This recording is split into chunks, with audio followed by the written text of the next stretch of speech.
Hello, viewers. Welcome to today's episode of Real Estate Talk with Landlady Jane. So, I want to appreciate all of you who made out time to watch last week's videos. I appreciate your comments, your reactions, and all that. So, thank you so much. And as we agreed last week, today we are talking about misuse properties. When we say misuse properties, like properties that is a property that has residence, commercial, recreational, even industrial uses in one place.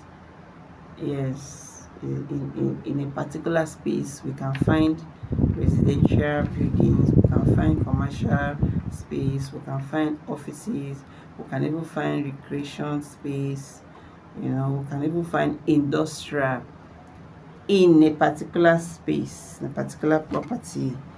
So, these things are mostly found in the urban areas, especially in real estate, where people are able to minimize the property, they minimize the land they have to be able to accommodate all these things, just to reduce some stress for people who are going to live, who will live in that place. It will help you, you don't have to go far for you to get what you want. So just like the name implies, a misuse property, where we have the different kinds of real estate properties in a particular space. So if you are a realtor out there, if you're a consultant out there, and you are a real estate developer out there, this is for you. So the information I'm going to be giving out today is actually for you. So these are the characteristics of these misuse properties. Yes, it makes things accessible for you. It's like sometimes when you come back from work, you don't want to go out, you don't have the stress to start driving again, and you need to get something, and you are in this kind of environment where you can actually get what you want around you.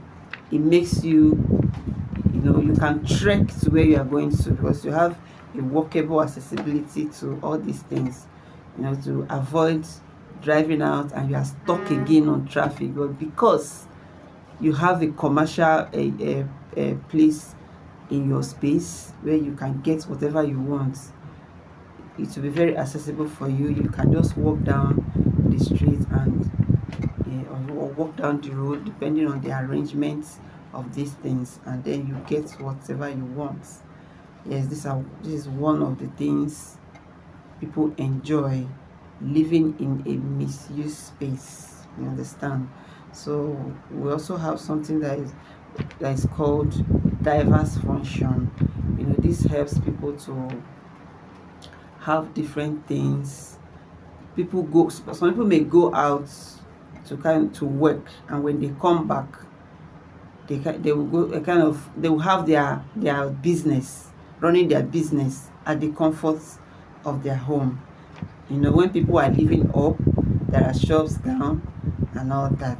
So you go out there, when you finish your work, you come back home, you are still at home, but you are still doing business. So instead of you from work, you're going to another place. Let's understand these things. A misused property is virtually not a market. There's a difference between this space and a market. Nobody lives in the market unless the person is mad.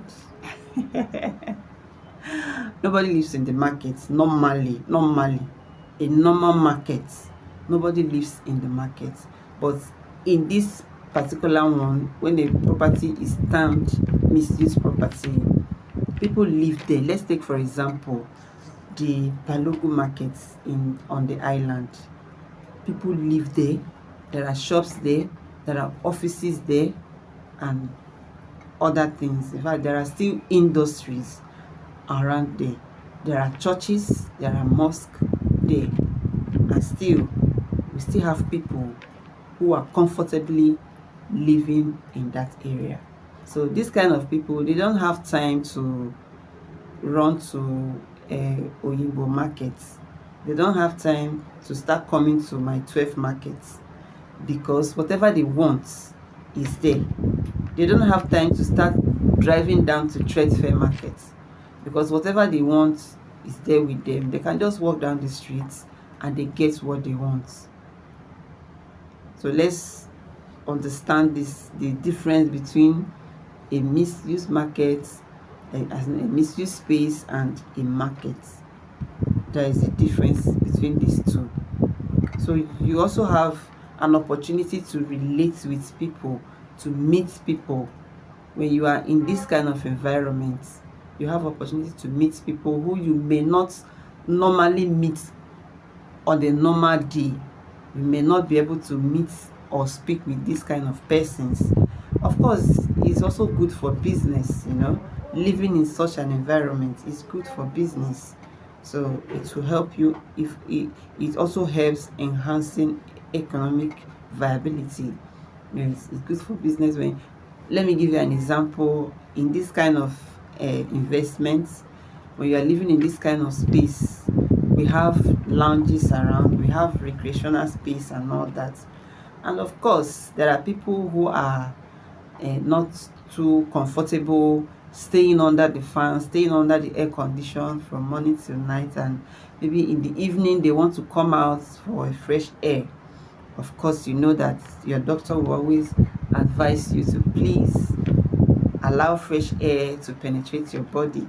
So while they are doing this, they want to make use of the recreational space there, and by the time they come there, they will also meet other people who also want to experience the same thing they want. From there friendship begins, and all, they begin to meet each other, exchange pleasantries, exchange numbers, begin to know themselves, and from there business can come. So it helps people to relate with each other and meet people who they may not be able to meet on a normal day. But that's one of it.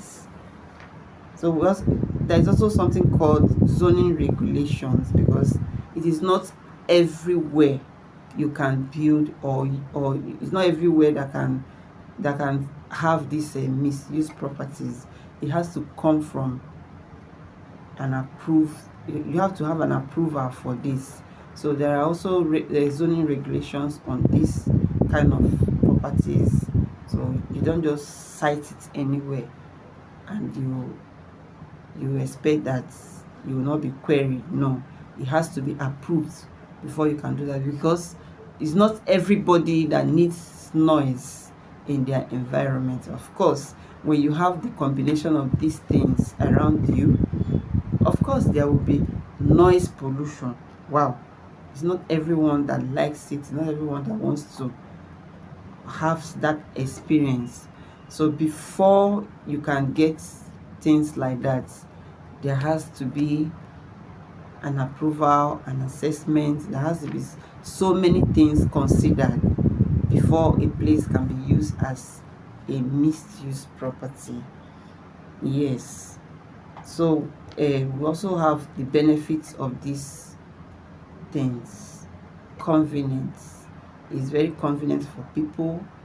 Like I've mentioned before, someone who came back from work, who is also a businessman or a woman.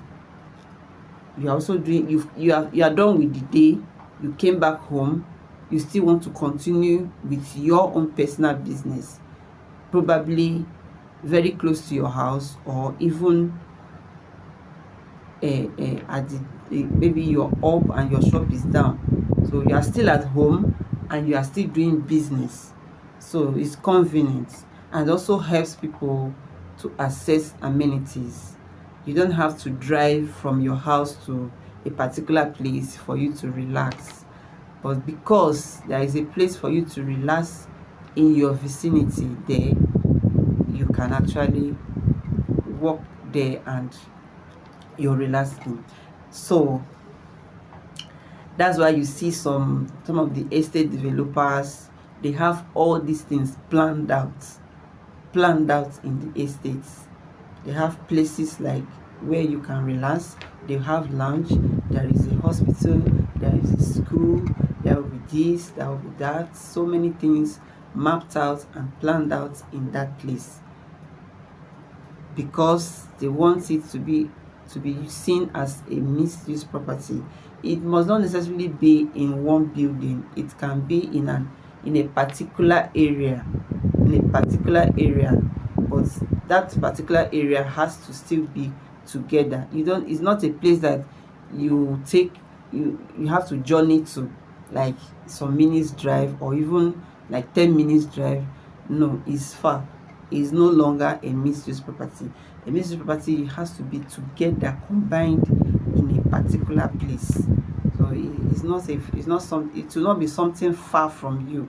So when you live in an estate where you have these things around you, in a particular, everything is being guided in, everybody goes out in one gate and comes out in a particular gate.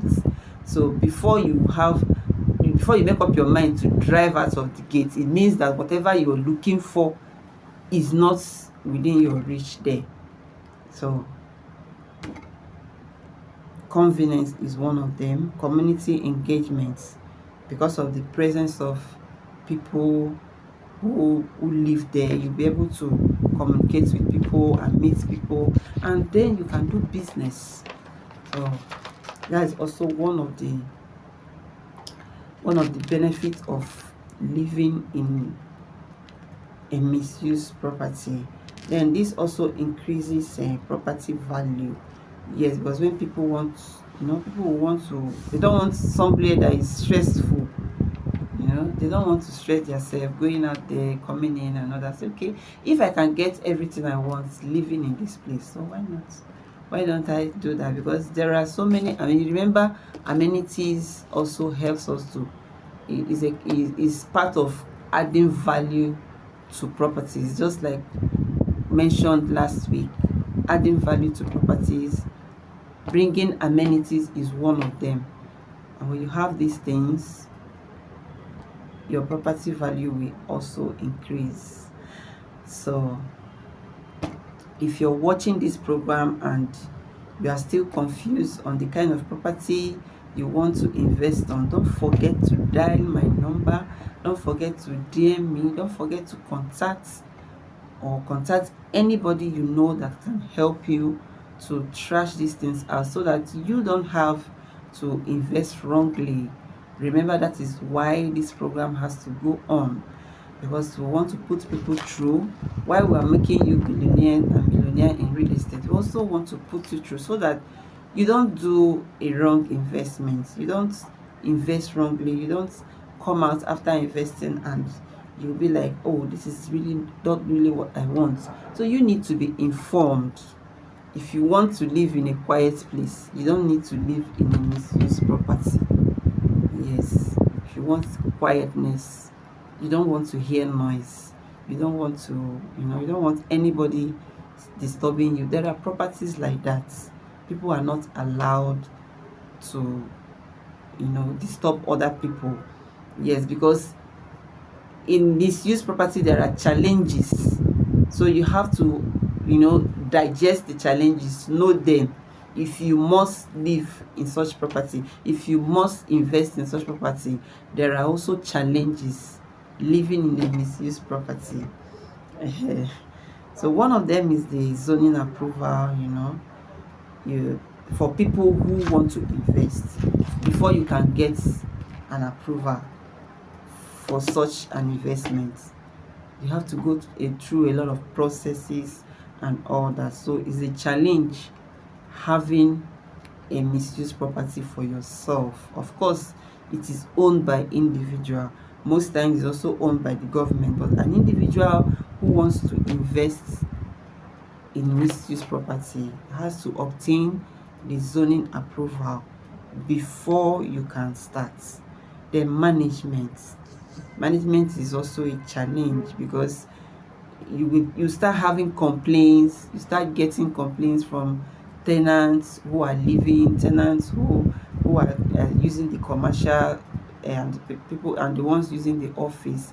Probably a tenant who needs to rest cannot rest because the person downstairs has to put on the generator and they have to work. And the noise from the workplace, the noise from the generator is disturbing. And what about when the person who is cooking upstairs is kind of, challenges like that. So you have to know about these things. This particular management, uh, you kind of conflicts may arise. Relationship conflict may arise when the people who are using it for commercial and the residents may not agree because of one thing or the other. So you, as the property owner, has to be ready to manage these things. And then maintenance also,